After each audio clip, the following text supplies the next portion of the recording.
What's going on, guys? It's Greg here, aka NYPrepper.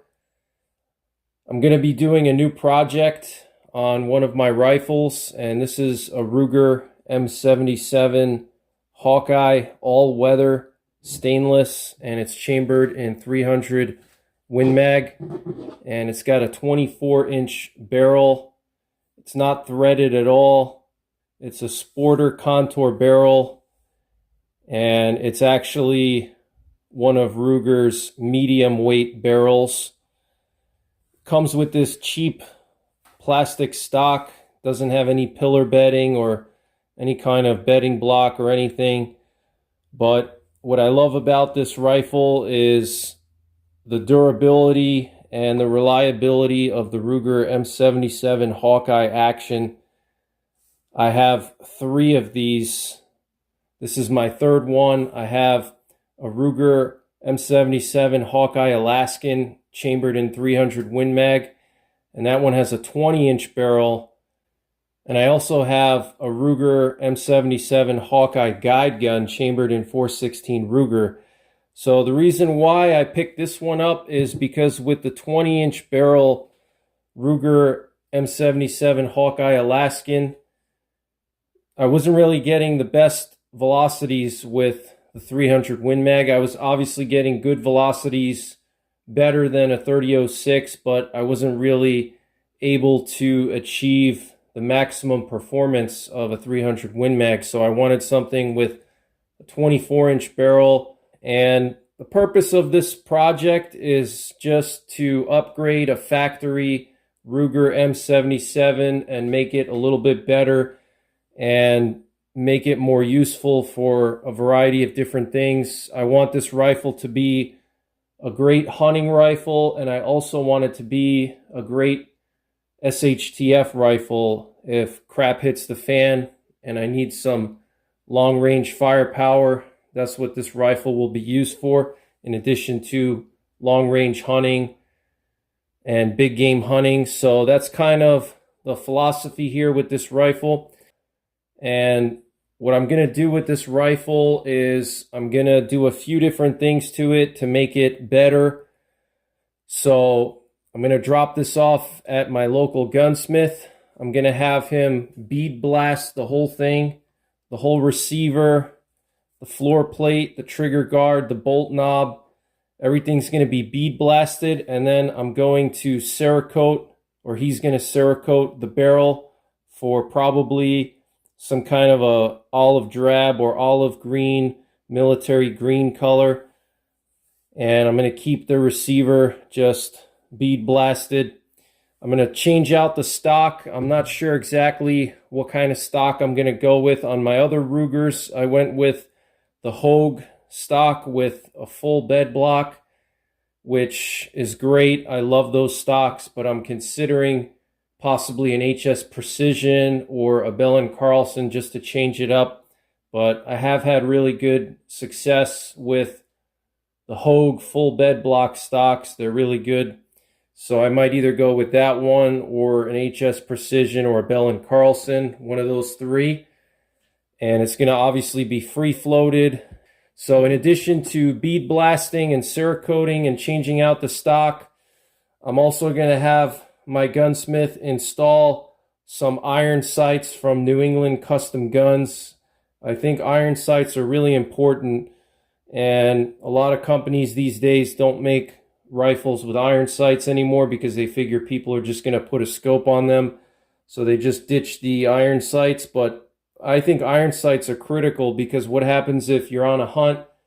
Let's say you go to Alaska or you go out west and you're on a once-in-a-lifetime hunt. You spend thousands of dollars between hotels, car rental, guide fees, whatever, and then all of a sudden you drop your rifle and you break your scope. What are you going to do then? You need some kind of a backup to your scope. You can't just rely on your scope. So I'm going to get some New England Custom Guns iron sights installed. And in addition to that, I'm going to have him thread this barrel. So this way I can put at least a muzzle brake on here, as well as a suppressor. Now, this is a pretty thin barrel, So I've heard a lot of different things about putting a suppressor on a thinner barrel. Honestly, I'm not too worried about it. I'm just going to use an alignment pin to make sure that the suppressor is aligned with the bore properly so I don't get a baffle strike. But I think I'll be fine with using a thinner barrel for the suppressor. I've heard mixed things about that. Obviously, the suppressor companies don't want you to use a thinner barrel. They want you to use a really thick barrel when you use a suppressor, and that's just for liability reasons and legal reasons and warranty purposes. They would rather not people put suppressors on sporter weight barrels because it increases the chances of something happening, a baffle strike, or even the whole can coming off. But I think if your threads are done properly and you use an alignment pin gauge, you shouldn't get any baffle strikes or any issues. I think that's just an abundance of caution by the suppressor company. So gonna have this threaded, gonna have a banded front sight and just regular rear sight.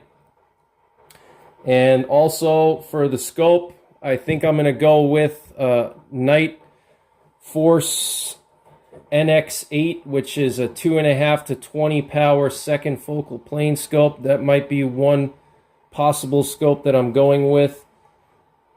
I'm also looking at some other ones, but I don't want a very high magnification scope on this one. I want something low to medium power, just like on my other 300 Win Mag, because to me, having a rifle with a scope that's at 5 power on the low end is too much magnification, because if you need to make a shot at 50 yards, you know, having a 5 power scope is just going to be difficult to make that kind of a shot. So I want something around 2 to 3 power on the low end, and on the high end I want something 15 to 20 power. So that's kind of the range I'm looking for, and ideally I would like second focal plane. I'm not a huge fan of first focal plane because when you dial down a first focal plane scope all the way to the lowest magnification settings, you can't really see the reticle at all. So if you have to make a shot at 100 yards or less on a lower magnification setting, it's going to be difficult to do. Okay, so I want something second focal plane, and on the low end 2 to 3 magnification, and on the high end 15 to 20 magnification. Okay, and with an objective of 50 millimeter. That's what I'm looking at, so I get a good field of view. And otherwise, I'm going to also change out the trigger for a Timney trigger. I always do that on all my Rugers. I change out the trigger because the factory Ruger trigger, it's decent. It breaks around 4 or 5 pounds, but with the Timney trigger, I can adjust it down to 2 pounds if I want to, and actually even less if I use the spring that they give you. You can get it down to like 1.5 pounds, but I like to have a 300 Win Mag rifle down to like 2 to 2.5 pounds. I think that's perfect for a 300 Win Mag or any kind of long range rifle. I want this to be able to hit targets at 1,000 yards, and I personally think that the Ruger M77 Hawkeye rifles are very accurate. I've heard mixed things on the internet, but this is my third one, and my other 2 Rugers, they shoot fantastic. My 416 Ruger, which is actually a safari gun, can shoot half MOA groups at 100 yards all day long with factory ammo. And my other Ruger, the 300 Win Mag, the Ruger Alaskan with a 20-inch barrel, I can get hole-to-hole groups almost at 200 yards. The best I've ever had with that rifle is at 200 yards. I got hole-to-hole groups with 180 grain AccuBond hand loads. Okay, so these rifles are capable of extreme accuracy. If you know what you're doing and you put in a good stock, you put in a good trigger, you got a good scope, you can get some good accuracy with these rifles. Okay, just because it's not a custom rifle with, you know, the best cut rifled barrel in there, it doesn't mean that they can't shoot well. All right, these rifles, the Ruger M77 Hawkeyes, can easily shoot half MOA or less if you use good ammo, if you break it in, if you upgrade the stock, upgrade the trigger. Though doing those things right there will make a huge difference. So this is part one, and I'll do another video in this series once I get the rifle back from the gunsmith and I get the stock. So this will be a multi-part series, but this is part one, just the intro of this series here. And in later parts, I'm going to show you guys how it shoots. I'm going to go to the range, see what kind of groups I get initially, and then after, let's say, 200 or 300 rounds, after breaking it in, and then once I put the suppressor on there, I'll show you guys how that works. So this will be probably at least a 5-part series. This is part one, just the intro. But that's pretty much it, guys. Again, this is going to be a big game and long-range hunting rifle, as well as an SHTF long-range precision rifle. So it's a kind of a dual-purpose rifle like my other Ruger M77 Hawkeye Alaskan, the 20-inch barrel one. That's also a dual-purpose rifle for hunting and SHTF. So that's pretty much it, guys.